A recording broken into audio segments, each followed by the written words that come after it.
bem-vindos ao nosso canal Um Café com Kardec. Nós estamos numa sequência de estudos. Para quem não conhece o nosso canal e está conhecendo agora, nós pedimos então para que vocês se inscrevam no nosso canal, compartilhem os nossos vídeos, para que nós possamos então estudar todos juntos, conhecer um pouco do Espiritismo e assim a gente vai aprendendo o que essa doutrina tão maravilhosa nos ensina dia após dia. E hoje nós estamos estudando o Livro dos Espíritos, o livro 2º, capítulo 1 dos Espíritos, a 8ª parte, Anjos e Demônios, a questão 128.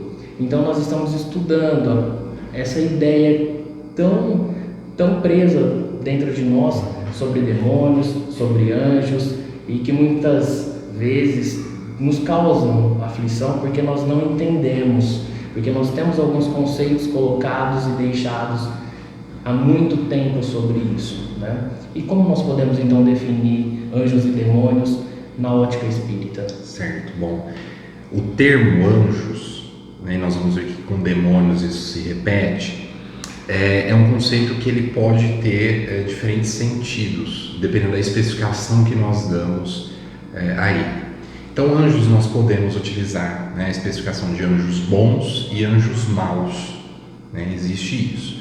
Normalmente, quando se fala anjos, hoje, no nosso dia a dia, comumente nós entendemos como sendo aqueles seres bons, né, mas se nós formos nos aprofundar no estudo realmente deste termo, nós vamos ver que, especialmente aqueles doutores da igreja, né, e tantos outros que se dedicaram ao estudo e procurar falar, como expressar a sua análise a respeito das escrituras, né, falando do ponto de vista cristão, fazem essa diferenciação de anjos bons e anjos maus. Então, anjos seriam criações divinas, né, que seriam a parte da criação humana e que, de alguma forma, na sua origem, seriam auxiliares, mensageiros de Deus na sua criação.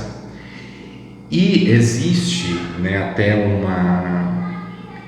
de algo de conhecimento de muitos, aquela história de que os anjos maus, na origem do mundo, se rebelaram contra Deus e por isso foram condenados ao inferno, né, vivendo lá, e que buscam incessantemente fazer uma oposição a este poder divino com o mal, buscando fazer com que nós, seres humanos, possamos nos desviar do caminho de Deus, né? Porém, existe, do ponto de vista do Espiritismo, alguns conceitos que nós precisamos entender melhor para que nós não nos precipitemos na análise que nós fazemos disso. Primeiro ponto, a questão de que aqueles que, uma vez se rebelaram contra Deus, são condenados eternamente a viver no mal ou condenados eternamente ao inferno.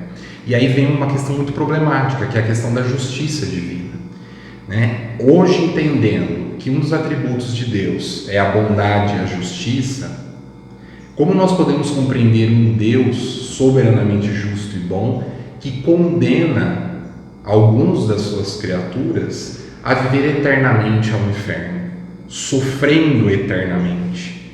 É algo que não bate mais com aqueles conceitos que nós, dentro do Espiritismo, entendemos de Deus, que não é aquele Deus personificado e portador dos vícios e das imperfeições humanas, porque nós humanos, né, podemos, e de alguma forma, agir castigando, né, seres, digamos assim, mas Deus não é portador dessas imperfeições que nós temos. Deus, por ser soberanamente justo e bom e não possuir nenhuma imperfeição, Ele não condena as suas criaturas a viver eternamente sofrendo. Então, para o Espiritismo, o que nós entendemos por anjos, né, ou anjos bons, como sendo aqueles espíritos puros, aqueles espíritos perfeitos, que não foram criados já assim. Porque se Deus tivesse criado seres bons, perfeitos e outros imperfeitos, Ele também não seria justo. Da mesma maneira que Ele condenasse, né, os seus filhos a viverem eternamente sofrendo, Ele também não seria justo. Então Deus não cria ninguém perfeito. Ele cria os seres simples e ignorantes, sem conhecimento nenhum, seja intelectual e moral. Porém, ele dá todos os instrumentos necessários para que esses seres, ao longo do tempo, possam progredir e ganhar conhecimento. Porque senão fica muito contraditório, né? Se Deus é perfeito, Ele cria seres perfeitos, como esses seres perfeitos vão se voltar contra Ele? Já não seria Deus se Ele agisse assim. Sim. Então, acaba entrando em contradição toda essa perfeição, toda essa ideia de anjos, dessa divindade e de tudo que eles fazem, de ser bom. Já no Espiritismo nós não temos essa ótica, esse sistema de observar os anjos como divindades, né? São apenas espíritos que estão progredindo, evoluindo, como nós também um dia seremos. Porque a nossa maior dificuldade hoje é a matéria. Nós estamos aqui na matéria sofrendo todas as dores da matéria, justamente essas dores necessárias para a nossa evolução. Esses anjos que nós citamos, quando nós estudamos na ótica do Espiritismo, eles já passaram por esse estado no qual nós estamos agora. Então eles não precisam mais passar por isso. A missão deles agora é nos orientar, é nos auxiliar. E quando nós tratamos então agora a questão dos demônios? Como que nós observamos isso dentro do Espiritismo? Então os demônios seriam o que nós chamaríamos de anjos maus, né? A concepção hoje, a concepção moderna de demônios seria isso. Porque se nós formos lá na Grécia, né, do grego, a palavra daimon, de onde se originou a palavra demônio, ela não tinha essa concepção que nós usamos hoje para um ser mau. Ela tinha uma concepção geral, seria a mesma concepção que hoje nós temos para espíritos. Ou seja, nós poderíamos ter nos gregos, né, daimons ou demônios bons e demônios maus. Então, a palavra demônio, ela traz consigo hoje uma conotação muito negativa, mas que lá na concepção grega não existia isso. Então, eles utilizavam essa palavra para sugerir que existia um gênio, uma inteligência que de alguma forma estava nos influenciando. Tá? Então, partindo do que hoje se entende por demônio, ou seja, um anjo mau, o Espiritismo também não compreende que esses seres foram criados para viver no mal. Então Deus não vai criar seres bons e seres maus. Ele cria seres simples e ignorantes e que pela sua liberdade podem tomar um caminho ou outro. Mas lembrando sempre que este caminho não é um caminho sem volta. Ninguém toma o caminho do mal, né? Vai ser condenado eternamente a viver nisso.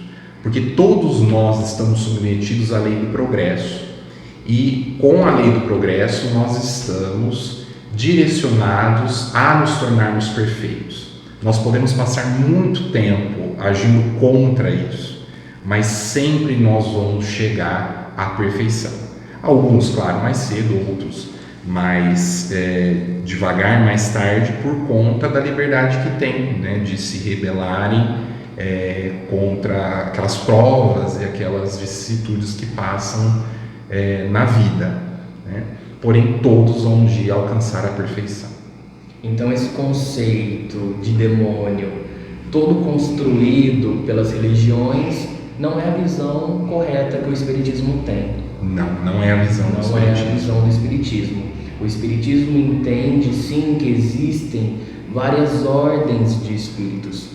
Alguns mais elevados, outros não, mas cada um cumprindo a sua função, devido às suas escolhas. E isso que é o importante, porque através das escolhas que são respeitadas, cada indivíduo, cada espírito vai evoluir no seu tempo. Não importa o tempo, a questão é que vai evoluir. Vai evoluir. Por mais que ele esteja em uma situação na qual ele não queira, uma hora ele vai passar a querer.